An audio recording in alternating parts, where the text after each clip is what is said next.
Welcome back, Central Valley Foodies. This week's guest is Mark Sanchez of Bread and Butter in Clovis. Welcome. How you Hey. doing today? Good, good, Good good. to have you down here. Thanks for having I'm me. really excited this week. I really want to hear about Bread and Butter, how you got started with the farmers markets, a little history of how you started with your brick and mortar business and transitioning from there to farmers markets and now to your brick and mortar store in Clovis. Yes, okay. Anywhere you want to start? Yeah. So okay, we started before it. Just when I came here in the U.S., I was like, okay, I'm going to practice what I know back there in the Philippines. So I started baking. Then my wife Jam, she told me to get a license so that we can sell it anywhere. You know. Anywhere else, So yeah, so we started at home. So we got our cottage food business. So we got that license. Then we started making our products at home and selling it at the farmers market. So we started in Clovis Farmers Market.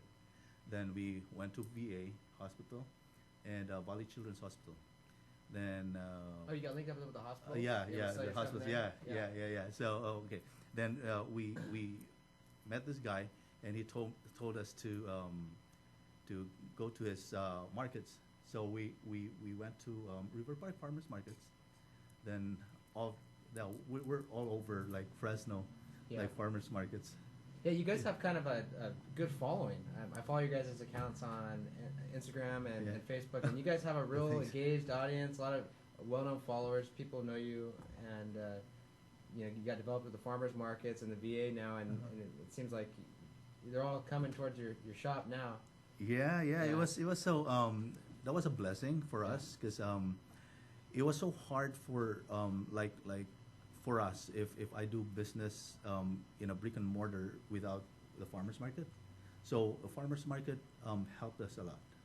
So it gave Build us your like name. yeah Yeah. yeah and educating people what we have, like our culture, our breads, and yeah that's a very good start for us to have it known. What so you mentioned you're from the Philippines and you started with brick and mortar. What are some of your first things you started making and creating as a baker and your brick and mortar? What were some of the first creations you made? Yeah, you mean here, right? Here. Yeah. So Here. okay, Yeah. yeah. I did all breads first. Uh-huh. Then that is what I am introducing with the community, because for Filipinos it is so common for us to cook. We cook. We love cooking. We love Food. we cook for large. We have like large family. Yeah. Like yeah. So we cook a lot. So for food, we are known to that with lumpia, with the pancit. That's it. Yeah, but Adobo. adobo, Yeah. man. But they don't know about our breads yet. So they don't know that we have like our our bread. Yeah, this was my first time when I heard about you guys and started looking at the accounts. This was my first time hearing about Filipino bread. I didn't know anything about it. I live in Lemoore and I go to like Zinni's. Oh. It's got good lumpia and Oh, pancit, and that was my kind of introduction to Filipino food. My stepmother's Filipino. I haven't got to try her cooking yet, but a lot of it is very similar. But the bread stuff is kind of new. Okay. I had never heard of Yeah, the right. Yeah. the ube. You want to tell us, tell our audience maybe a little bit about Filipino bread and what that kind of looks like? Yeah. with Okay. different So ingredients? So Yeah.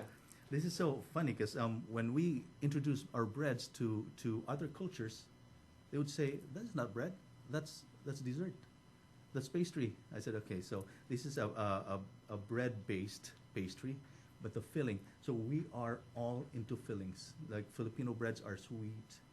We have sugar on top, butter on top. We have butter filling.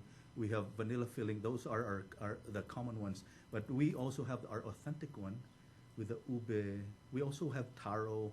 We have like different kinds of like tropical fruits. Stuff known to like Southeast Asia, right? Mhm. So what is ube? What is taro? What are those things? So ube and taro are different species. Okay. Different, yeah. So there are some misconceptions that when they say, okay, this is ube, oh, it's the same as taro, but no, it's not. Ube is different from taro. So like us Filipino, we are known to have ube. Like we make ube into our we skewer ube, fry ube. Ice cream And, ube. ice cream ube, Yeah. man. And we make jellies or jam out of ube. That is what I am making now. I make a base, ube-based jam, and I can make it into some other types of desserts. So it's kind of a usable kind of culinary ingredient. So what is it? Is it a fruit? Is it a vegetable? What is it? So it is a root crop like yams. Yeah, Okay. and it's purple, Oh, so it's like a sweet potato. like a sweet potato, Yeah. sweet potato, like a yam. It's in that family, in that group. Is it? Are you familiar with like Okinawa culture in Japan? The Japan. I think I want to say they use like a purple potato. They have a purple, Is it the same thing? purple yam potato, kind of. Yeah, it's when you taste ube versus the Okinawan type, it has a distinct smell. The ube has a very like strong flavor, strong smell than the other one. What's the flavor of ube? What's the flavor? So it's in between like vanilla and coconutty Oh, okay. scent. So it complements all the desserts, the sugar, Yeah. the filling, everything Yeah. else that you Yeah. kind of got going. That's why when we make ube, when we make into the jam, we are enhancing the flavor by adding coconut milk flavor, a little vanilla, just enhancing it, not adding a different flavor to make Now- it into a jam. Now we have some of Chef Mark's stuff here right now. We have a couple of the ube products. So tell us about these. We got these. What are these right now? Yeah. Okay. What you are holding now is our ube fudge, ube brownie fudge. Ube brownie fudge. So it's, Oh yeah. so it's chocolate with the ube. So it's sweetened with white chocolate, flavored with ube extract. It's delicious. It's so light too. Uh-huh. It's not like super heavy. Look at stuff. Oh man, yeah, yeah, that's my favorite too. The brownie. So yeah, I can't, you know. Some brownies are like overly sweet. This Mhm. one has the good flavor. It's light, not overly doughy. It's perfect. Thank you, thank you. Yeah, that's like an original creation. Before that, I was like let me say 7 years ago. I've been looking for a recipe about ube. I want to introduce ube. I was looking in the internet about ube, how to make ube brownies, but there's none. Mm. So I said, okay, I'll make my own. What? How's in the Philippines? How's in baking specifically? How's ube usually introduced? Is it usually like a brownie, or is it usually like I know you got this one right here too? What's this one called? The ube bun. The ube bun. And so, Yeah. and this is like a roll. with Yeah, ube? that's the bread. The bread base is Yeah. our Filipino bread base, the sweet bread, Mhm. and inside that is what I mentioned a while ago. Mhm. The jam, the ube jam inside. Oh wow, you can really taste the ube in this Yeah. one. The brownie is chocolate Uh-huh. and ube, but Yeah. this one really highlights the flavor. Kind of got like you said, that coconut, vanilla, Uh-huh. tropical inside like a sweet roll. Yeah. Good stuff. Yep. You can't. Yeah. Once you start Mm, eating, no. you don't I'm want getting some to. water here. I'm gonna let you talk more because. Okay. So how else is ube prepared in So- Filipino cuisine? Yeah, we have different kinds of. You can, ube is a very versatile ingredient. You can use it with anything. We have ube porridge, ube anything you can think of. But the savory part, you can mix it with your like ground meat, make it into savory stuff. Yeah, you can make it like straight up ube, same as the potato. You can use it the same as potato. So not just dessert. You can Not you can- just you can- dessert. It's really kind of a versatile culinary Uh-huh. ingredient like vanilla Like or yes. anything else, cinnamon. Yeah. Yes. Yeah. Yeah, but it's of course here in the U.S. it's expensive. Ube is expensive because it's not a local product. We don't cultivate it here. It doesn't grow here at all. Grow. I don't know. Maybe it can. Maybe but it can. Yeah, but they don't grow it here. So Yeah. yeah, so we have to buy it like if you want it straight up from the Philippines, you have to buy it frozen. import. Yeah, import. Yeah. And then incorporate into all these ingredients here. So there's a lot of work that goes into this stuff. I imagine starting from brick and mortar and then moving to a more professional setting now. And you have all the equipment. Maybe it's a lot easier to do a lot of this stuff now with the some of the more industrial equipment you have to do this. Yes. So yeah, that is what I want with my new place. Now I have my big oven. I have my big commercial mixer, industrial mixer, and actually for that case, we are blessed to have that because we have the chance to talk to stores to put our products there, and actually we have like one Asian store that we really want to put our product into.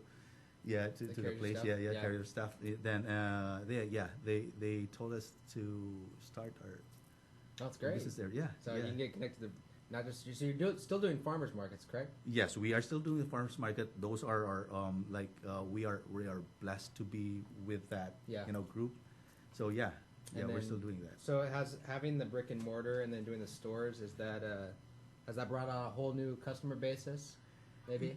Yes. So this is so funny because we have our following, right? Yeah. And in our farmers market, so because of the we have different vendors there. We have different products there in the farmers market. So we have different people, and of course we have our own customers that goes to the farmers market. Regulars. Regulars just to buy breads from us. But the funny thing, when we had the brick and mortar, even though they are our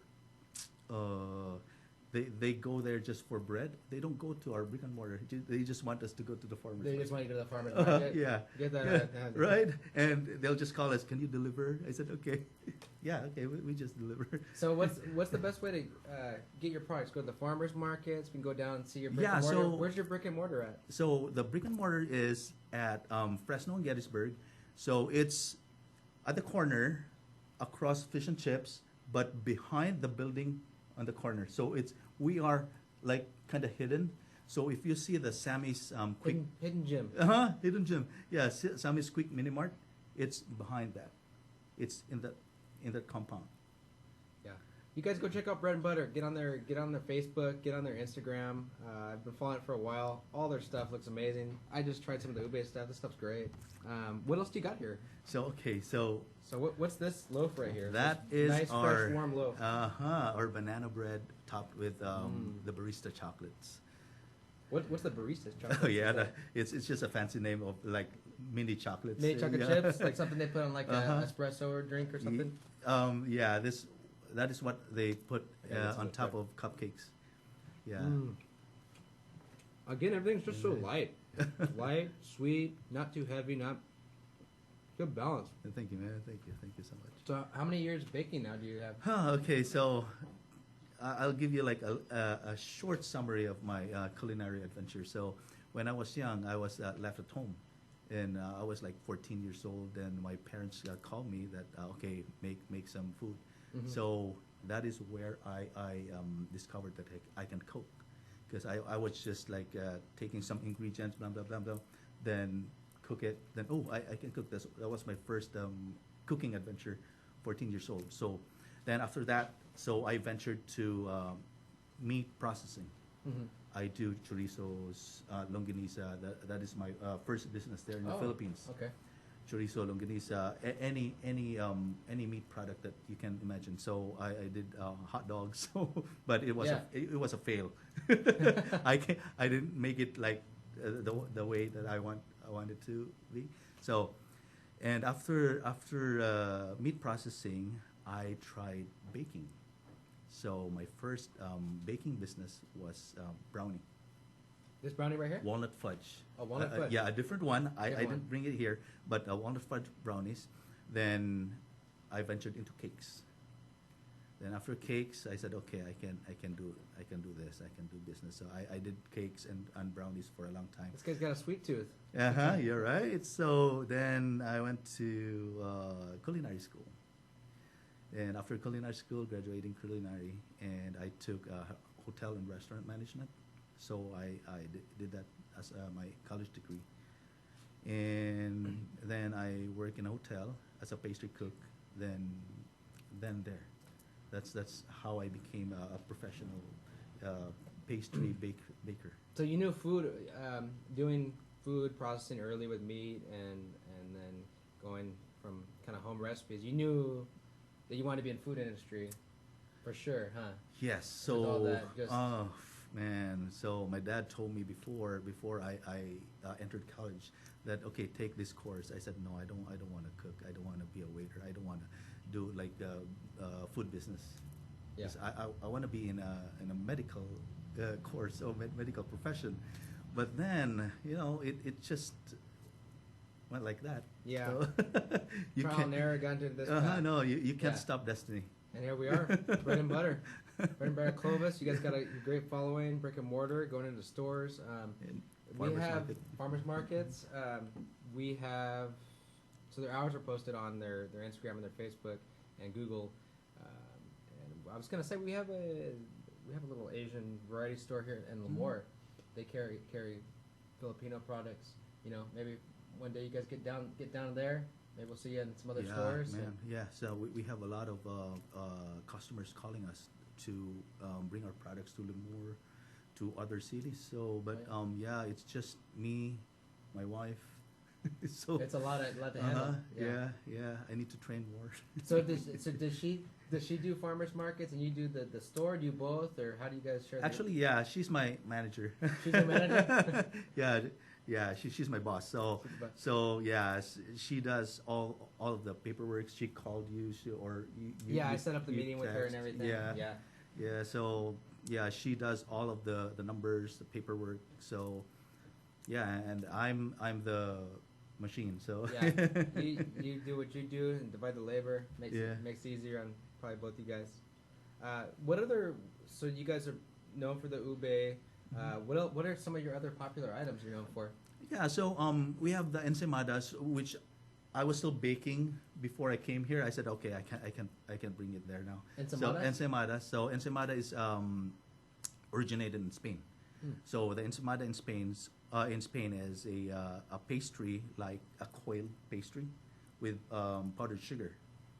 But there's a part in Spain that the ensaimada looks and tastes like our ensaimada, soft, fluffy, like a brioche type kind of Like a bread. brioche? Yeah, Okay.